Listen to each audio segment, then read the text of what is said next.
बच्चों, कैसे हैं आप लोग। मेरा नाम शालू बाबा है। मैं होली हार्ट्स एजुकेशनल एकेडमी से हूँ।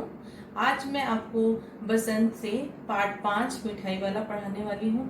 मिठाई वाला नाम से आपको ऐसा लग रहा होगा कि ये चैप्टर मिठाई वाले के ऊपर है, लेकिन ये मिठाई वाले के ऊपर नहीं है, ये हम फेरी वाले के ऊपर है। इसमें फेरी वाले जो अलग अलग जगहों में जाकर नगरों में सामान बेचते हैं उनके ऊपर है। तो ये जो मिठाई वाला है ये सिर्फ मिठाई नहीं बेचता है, ये खिलौने भी, मुरलियां भी और मिठाई बेचता है। तो इसकी कहानी आगे आप देखेंगे। इसके लेखक हैं भगवती प्रसाद वाजपेयी जी। इन लेखक ने आगे लिखा है कि यह अपनी आवाज में, बहुत ही सुंदर आवाज में, मधुर मृदुल आवाज में बोलते हुए बच्चों को बहलाने वाला खिलौने वाला।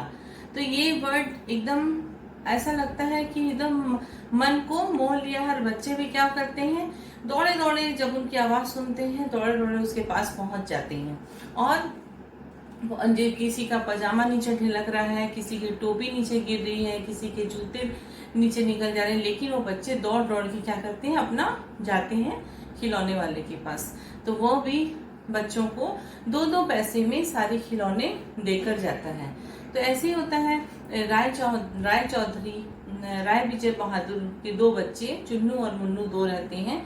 वो भी क्या होता है, खिलौने खरीद के लेकर आते हैं। तो उसकी मम्मी रोहिणी, जिसका नाम रोहिणी है, वो पूछती है कि ये कहाँ से तुम लेकर आए? तो बोले वो खिलौने वाले से लेकर आए। तो बोलते हैं कितने पैसे में? तो बोलती है, वो लोग बोलते हैं 2-2 पैसे में। तो उसको बड़ी हैरानी होती है कि इतने सस्ते में तो कुछ मिलता ही नहीं है, लेकिन फिर भी वह अपने काम काज में व्यस्त रहती है, तो इतना ध्यान नहीं देती है। तो इस तरह से क्या होता है कि अपने कामों में लग जाती है। फिर ऐसा ही आता है 6 महीने बाद फिर एक आवाज आती है, बच्चों को बहलाने वाला मुरली वाला। अब वो किस रूप में आता है? मुरलियों के रूप में आता है, मुरली बेचने के रूप में आता है।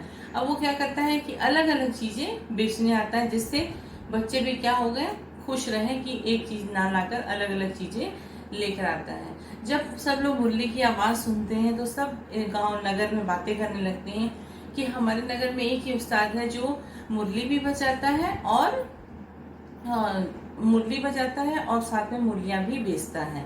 तो मुरली सब लोग उसके कद काठी के ऊपर पूछते हैं कि वो कैसा दिखता है। तो बोलते हैं कि लंबा, ऊंचा, गोरा और बीकानेरी साफा बांधता है। तो इस तरह से लोग की बातें होती रहती हैं। तो फिर वो सामने से निकलता है। तो विजय बहादुर जो होते हैं वो क्या है, पेपर पढ़ते रहते हैं। तो रोहिणी उनको बोलती है कि हमारे बच्चे पार्क में खेलने गए हैं, आप जाकर उनसे मुरली ले आओ जाकर। तो विजय बहादुर बाहर निकलते हैं और बोलते हैं, मुरली वाले से बोलते हैं कि मुरली दे दो। तो बोलता है कितने में? तो बोले 2 पैसे में। तो बोले कि नहीं, 3 पैसे में मैं देता हूँ, लेकिन आपको मैं 2 पैसे में दूंगा। तो विजय बहादुर बोलते हैं, अंदर ही मन में बोलते हैं कि ये क्या हमारे लिए, मतलब ये क्या मेरे लिए इतना बड़ा एहसान क्यों कर रहा है? तो बोल भी देते हैं, लेकिन वो बोलता है कि आप लोग ऐसा ही सोचते हैं, ग्राहक ऐसा ही सोचता है कि हमेशा दुकानदार गलत रहता है, लेकिन मैंने ही 2 पैसे में मैंने ही बनाया है, मैंने ही खरीदी है, तो मैं उसी रेट में आपको भी दे रहा हूँ। तो ज्यादा बात ना करते हुए विजय बहादुर 2 मुरलियां लेते हैं और चले जाते हैं अंदर। तो इस तरह फिर वो आगे जाकर सबको रंग बिरंगी मुरलियां बच्चों को देता रहता है 2-2 पैसे में। कोई बच्चा पैसे नहीं भी लाता है तो क्या करते हैं, अपने पास से भी एक मुरली उठाकर उनको दे देते हैं। और किसी बच्चे को बोलते हैं कि जाओ अपनी अम्मा जी से पैसे लेकर आओ।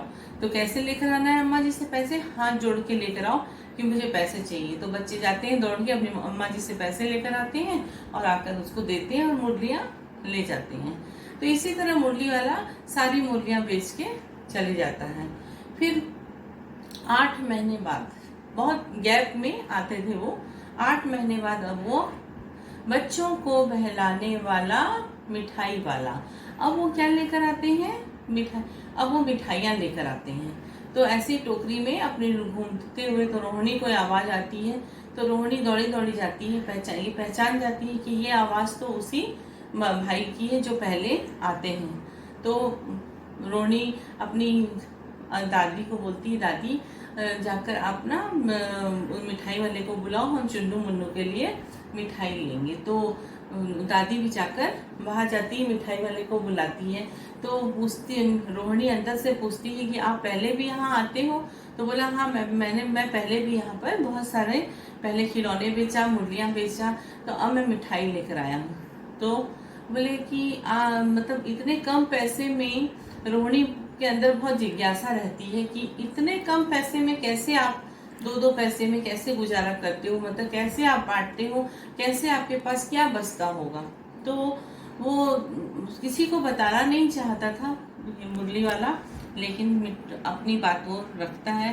बोलता है कि मैं भी आप जैसा एक प्रतिष्ठित व्यापारी था अपने गांव का, मेरे पास गाड़ी थी, नौकर चाकर थे, मेरी एक बीवी थी, 2 बच्चे थे, लेकिन वो क्या हुआ, वो दोनों बीवी बच्चे नहीं रहे। इसीलिए मैं अपनी को खुश रखने के लिए ये काम करता हूँ, ताकि मैं अपने बच्चों जो बच्चे देखता हूँ उन बच्चों को मैं अपने बच्चे के रूप में देखता हूँ।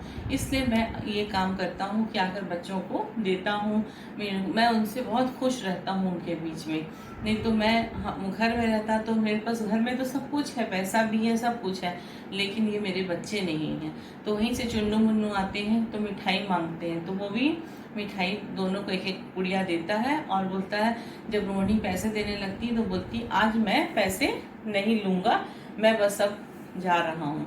तो वैसे ही मिठाई वाला वहाँ से चले जाता है। तो उसकी आंखों में भी, मिठाई वाले की आंखों में भी आंसू रहते हैं और रोहिणी को भी बहुत दुख होता है सुन के ये बात। तो इस तरह मिठाई वाला अपनी खुशियों को हर तरफ से बांटता था।